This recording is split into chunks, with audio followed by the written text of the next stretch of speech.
नमस्कार साथियों, स्वागत है आप सभी का आपके अपने YouTube चैनल उदय एजुकेशन में। और मैं हूं आपका साथी उदय राणा। साथियों, आज के इस वीडियो में मैं लेके आया हूं प्री डीएलएड एग्ज़ाम और साथ ही पीटीटी एग्ज़ाम 2020 के लिए राजस्थान सामान्य ज्ञान के 35 अति महत्वपूर्ण प्रश्न। काफ़ी इंपॉर्टेंट ये वीडियो आपके एग्ज़ाम की दृष्टि से होने वाला, बिल्कुल एग्ज़ाम नज़दीक है। तो ऐसी स्थिति में मैं फटाफट अंदाज में 35 प्रश्नों को कवर करवाऊँगा। तो आप सभी से विनंती रहेगी कि वीडियो को अंत तक देखिएगा, कोई लंबा वीडियो नहीं होगा।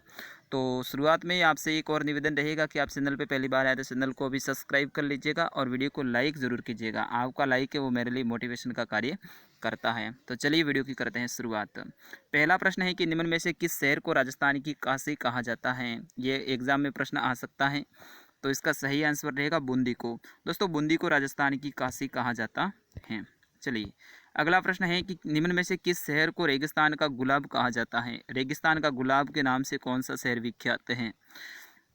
तो दोस्तों, जैसलमेर हो जाएगा ऑप्शन 4 इसका सही आंसर। चलिए, अगला प्रश्न देखेंगे कि निम्न में से किसे आधुनिक राजस्थान का निर्माता कहा जाता है। आधुनिक राजस्थान का निर्माता, अगर आपको आंसर आता है तो आप भी ज़रूर कमेंट करते जाइएगा फटाफट अंदाज में। तो मोहनलाल सुखाड़िया है, इन्हें दोस्तों राजस्थान का निर्माता कहा जाता है। ऑप्शन 3 रहेगा इसका सही आंसर। चलिए, प्रश्न संख्या 4, आदिवासियों का मसीहा या फिर आदिवासियों का बावजी है वो किसे कहा जाता है। यानी उपनाम है दोस्तों, ये प्रश्न आ सकता है उपनाम से संबंधित आपके एग्जाम में। तो ऑप्शन 1 रहेगा आदिवासियों का मसीहा या फिर आदिवासियों का बावजी मोतीलाल तेजावत को कहा जाता है। ऑप्शन 1 रहेगा इसका सही आंसर। चलिए, प्रश्न संख्या 5 कि राजस्थान की सबसे लंबी नदी है वो कौन सी है। राजस्थान की सबसे लंबी नदी, ऑप्शन आपके सामने है, अगर आपको भी आंसर आता है जरूर कीजिएगा। चंबल नदी, ऑप्शन 3 रहेगा इसका सही आंसर। ये राजस्थान के 6 जिलों में बहती है। चलिए, चंबल की दोस्तों लंबाई है वो है 967 किलोमीटर। और पूर्णतः राजस्थान में बहने वाली सबसे लंबी नदी है दोस्तों वो बनास है, ये भी आप ध्यान रखना। अगर ऐसा प्रश्न आए कि पूर्णतः राजस्थान में बहने वाली सबसे लंबी, तो बनास हो जाएगा 480 किलोमीटर। लेकिन सबसे लंबी है वो कौन सी है, चंबल नदी। चलिए, अगला प्रश्न देखेंगे कि राजस्थान में सबसे ऊंचा बांध 81 मीटर कौन सा है। उस बांध का नाम बताना है, सबसे ऊंचाई वाला बांध जिसकी ऊंचाई है 81 मीटर है। तो सही आंसर रहेगा अपना ऑप्शन 3 यानी जाखम बांध। दोस्तों, जाखम बांध है, इसकी ऊंचाई कितनी है, 81 मीटर है। चलिए, अगला प्रश्न कि राजस्थान का कौन सा जिला सर्वाधिक वन क्षेत्र वाला जिला है। सर्वाधिक वन क्षेत्र वाला जिला, सही आंसर रहेगा, बिल्कुल आपने भी सही आंसर बताया, ऑप्शन 1 बता रहे हैं आप। तो उदयपुर हो जाएगा, ऑप्शन 1 उदयपुर है, ये सर्वाधिक वन क्षेत्र वाला जिला है। चलिए, अगला प्रश्न कि राज्य के किस जिले में सर्वाधिक पशुधन पाया जाता है। पशु संपदा बहुत इंपॉर्टेंट है ये प्रश्न, लाइव स्टॉक। तो सर्वाधिक है दोस्तों बाड़मेर जिले में है, रेगिस्तानी जिला है, सीमावर्ती जिला भी है, अंतर्राष्ट्रीय सीमा भी पाकिस्तान से बनाता है। तो बाड़मेर हो जाएगा ऑप्शन 3 इसका सही आंसर। चलिए, प्रश्न संख्या 9, विश्व की सबसे बड़ी गौशाला पथमेड़ा है दोस्तों, ये किस जिले में स्थित है। पथमेड़ा बहुत इंपॉर्टेंट है, विश्व की पूरे संसार की सबसे बड़ी गौशाला है। और मैं भी यहाँ पे कई बार जाके आया हूँ, मुझे जाने का सौभाग्य भी मिला है और मेरे क्षेत्र में भी है। तो सांचौर जालोर, बिल्कुल मैं सांचौर से ही हूँ दोस्तों, मेरे क्षेत्र में ही है ये, मेरे से लगभग 15 किलोमीटर दूर, बहुत बड़ी गौशाला है। चलिए, अगला प्रश्न, राजस्थान में सर्वाधिक लंबी सड़कों वाला जिला कौन सा है। सर्वाधिक लंबाई वाली सड़कें किस जिले में हैं। तो सही आंसर रहेगा बाड़मेर, ऑप्शन 2। बाड़मेर की दोस्तों सड़कें होती हैं वो लंबाई में सर्वाधिक होती है। चलिए, राजस्थान के राजस्थान के प्रथम मुख्य न्यायाधीश कौन बने थे। राजस्थान के प्रथम मुख्य न्यायाधीश हैं वो कौन बने थे। तो इसका सही आंसर रहेगा ऑप्शन 2 कमलकांत वर्मा। और वर्तमान में राजस्थान उच्च न्यायालय जोधपुर, इनके जो मुख्य न्यायाधीश हैं वो कौन हैं।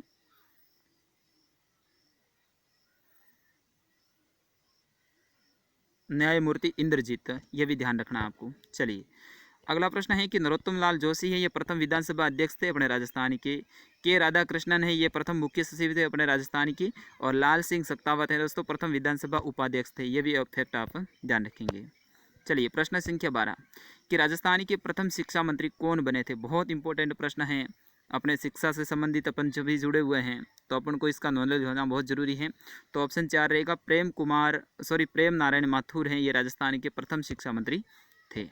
चलिए अगला प्रश्न, राजस्थान का पहला रोपवे कहाँ बनाया गया था या फिर कहाँ बनाया गया है? बिल्कुल सही आंसर आपका आ रहा है जालोर जिले में। जालोर जिले के सुंदा पर्वत है दोस्तों, एक ध्यान रखना, सुंदा पर्वत जहाँ पे चामुंडा माता चुंदा माता का मंदिर है, तो वहाँ पे राजस्थान का पहला रोपवे बनाया गया है। चलिए अगला प्रश्न, राजस्थान की पहली महिला पायलट कौन बनी थी? 14 का आंसर दीजिएगा।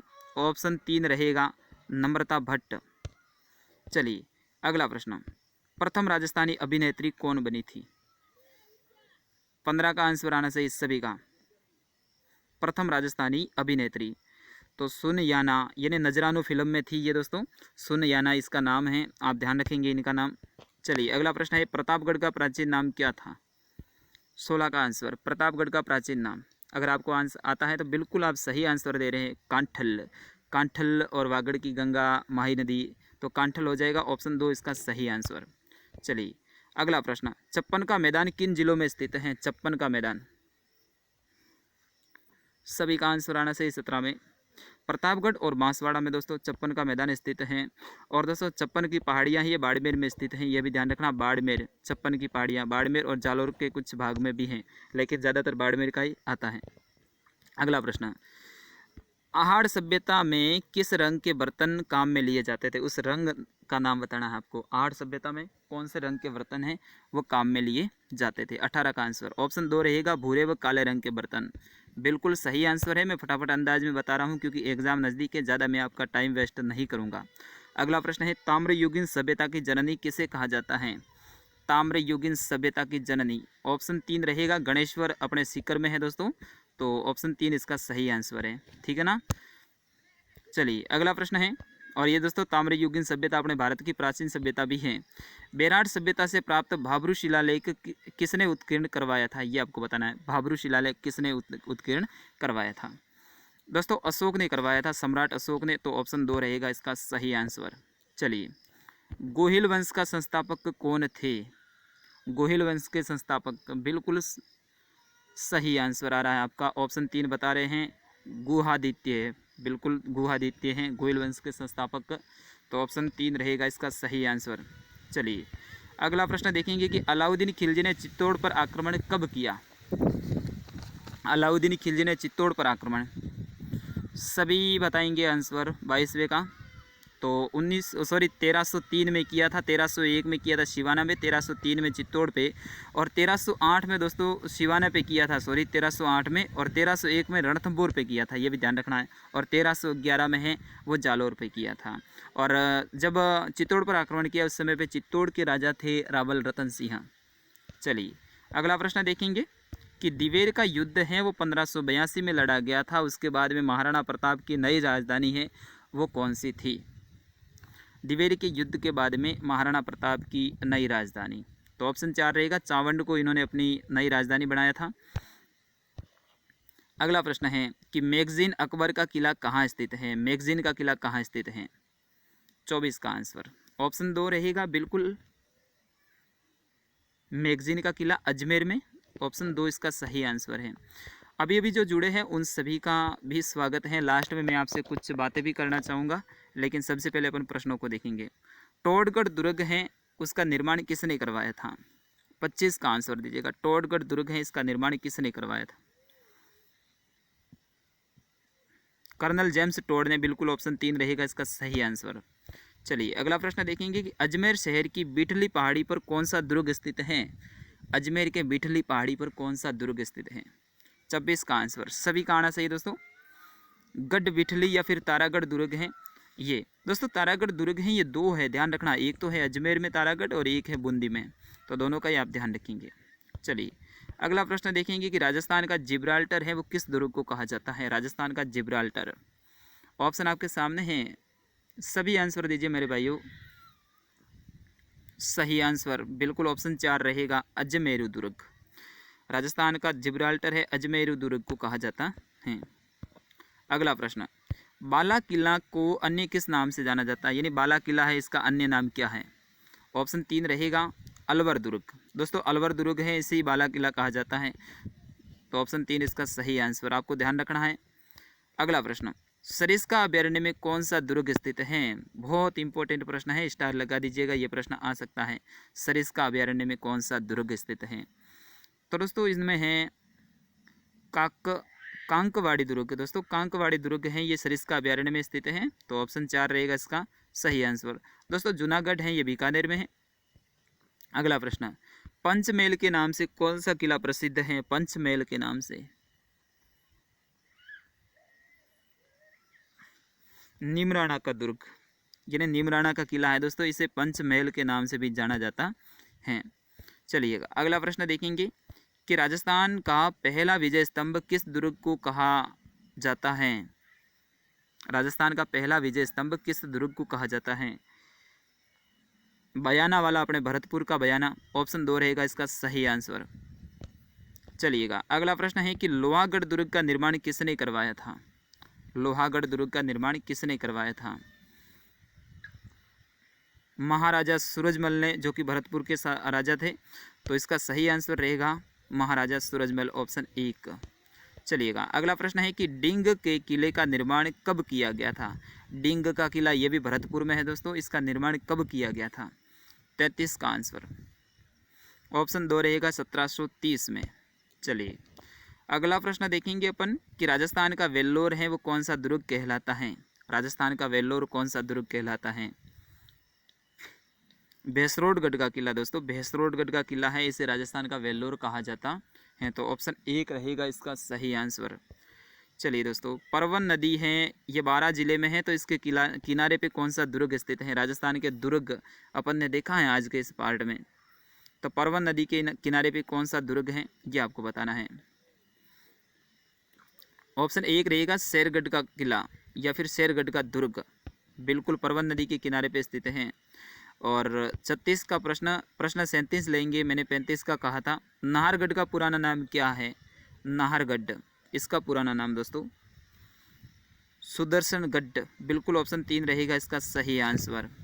और आज का अंतिम प्रश्न रहेगा कि अचलगढ़ का दुर्ग है, इसका निर्माण किसने करवाया था? सभी का आंसर आना सही। अचलगढ़ दुर्ग का निर्माण, ऑप्शन 3 रहेगा महाराणा कुंभा ने। और एक प्रश्न मैं आपसे भी पूछ लूँ दोस्तों, चलिए इसका आंसर आप सभी को देना है कमेंट बॉक्स में कि मुस्लिम महिलाओं द्वारा भी जोहर का अनुष्ठान किए जाने का ऐतिहासिक प्रमाण है दोस्तों किस दुर्ग में मिलते हैं? बहुत इंपॉर्टेंट ये प्रश्न है। मुस्लिमों जो महिलाएं हैं हमारी, उनके द्वारा भी जोहर करने का अनुष्ठान का ऐतिहासिक प्रमाण मिलता है, तो वो कौन से दुर्ग में मिलता है, ये आपको बताना है। तो भाइयों ये था आज का हमारा मॉडल पेपर, और शायद कल भी मैं आपके लिए एक इम्पोर्टेंट वीडियो डालने की कोशिश करूंगा। आप सभी विद्यार्थियों को परीक्षा में उत्तीर्ण होने की आपके अपने फैमिली यानी उदय एजुकेशन की ओर से बहुत बहुत बधाई हो, अग्रिम बधाई हो दोस्तों। आप ज़रूर सफल होंगे, ये मैं आपसे भगवान से कामना करता हूँ। आपके लिए आपको सफलता मिलेगी। और दोस्तों आज अभी आप 2 घंटे और पढ़िएगा, फिर उसके बाद में नींद अच्छी लीजिएगा। मैं आप सभी विद्यार्थियों से कहना चाहूँगा आप नींद पूरी लीजिएगा, क्योंकि कल एग्ज़ाम में फिर आपको नींद ना आए। और फ्रेश माइंड के साथ में आप सोइएगा, कोई ज़्यादा टेंशन लीजिएगा मत, बिल्कुल इजी होती है परीक्षा। आपके जो टॉपिक रहते हैं, राजस्थान सामान्य ज्ञान के 50 प्रश्न आते हैं, जो सबसे पहले आपको प्रश्न आता है उनको आपको हल करना है, ठीक है ना। जो प्रश्न जिसका आंसर आता है उनको हल कीजिएगा। और हाँ दोस्तों, प्रश्नों का उत्तर दें तो ओ मार्कशीट में आप पहले अपने रोल नंबर वगैरह है वो व्यवस्थित रूप से लिख लेवे, और फिर उसके वैसे लगभग इस बार जो आपके ओ मार्कशीट आएगी उसमें रोल नंबर अंकित किए होंगे ही, अगर नहीं है तो फिर आपको करना है। और साथ ही जो आप प्रत्येक प्रश्न का आंसर अपने पेपर में छोटा सा टिक कर दीजिएगा। जैसे पहला प्रश्न है तो इसका आंसर अगर ऑप्शन 1 है तो ऑप्शन 1 पे छोटा सा ऐसे टिक कर दीजिए, बिंदी कर दीजिए। फिर दूसरे प्रश्नों को पढ़िए, उसके ऊपर बिंदी कर दीजिए। ऐसे करके 10-15 प्रश्न इकट्ठा हो जाएं, फिर उसके बाद में आप ओ मार्कशीट में आराम से देख देख के भरना है। एक प्रश्न के 2 गोले नहीं भरने हैं, अगर 2 भर दिए आपने तो फिर आपका गलत हो जाएगा, ठीक है ना। तो ये भी आप ध्यान रखना है, प्रश्नों को आराम से देख देख के भरना है। मैं 10-10, 15-15 प्रश्नों को भरने की क्यों कह रहा हूँ, क्योंकि आपका समय का भी बचत करना बहुत ज़रूरी है। प्रश्न भी 200 है और आपके पास में टाइम भी लिमिटेड है, तो ऐसी स्थिति में समय का भी उपयोग करना पड़ेगा। और शिक्षण अभिक्षमता, उसमें पॉजिटिव थिंकिंग के साथ में आपको आंसर देना है। 150 नंबर का आता है, 150 में से सभी के 140 नंबर आने चाहिए भाइयों। सबसे बेस्ट मौका अगर आपको कोई नंबर हासिल करने का रहता है तो शिक्षण अभिक्षमता आपका टॉपिक है, वहाँ रहता है, क्योंकि वहाँ पे नंबर कटने के बहुत कम चांस रहते हैं। तो आप हमेशा पॉजिटिव थिंकिंग के साथ में आंसर दीजिएगा। रीजनिंग के प्रश्न हैं, उसके लिए आपको ज़्यादा प्रेशर नहीं देना है। जैसे कि समानार्थी शब्द हैं, समान दिखने वाले हैं, अपने कह सकते हैं रक्त संबंधी परीक्षण हैं, ये जो नॉर्मल टॉपिक है उनको आप एक बार अभी देख लीजिएगा, ठीक है ना। अभी भी आपके पास में टाइम है, तो इन टॉपिक को आप देख के जाइएगा ताकि आपके आंसर सही हो। तो मैं एक बार पुनः आपको परीक्षा की अग्रिम शुभकामना देना चाहूँगा, और साथ ही कल सुबह भी मैं आपसे रूबरू होऊंगा लाइव, तो आप सभी जुड़िएगा कल सुबह मेरे साथ में। वैसे भी मेरे जो हम जहाँ मैं काम करता हूँ वहाँ से कल छुट्टी है, तो मैं कल आपसे रूबरू हूँगा। धन्यवाद।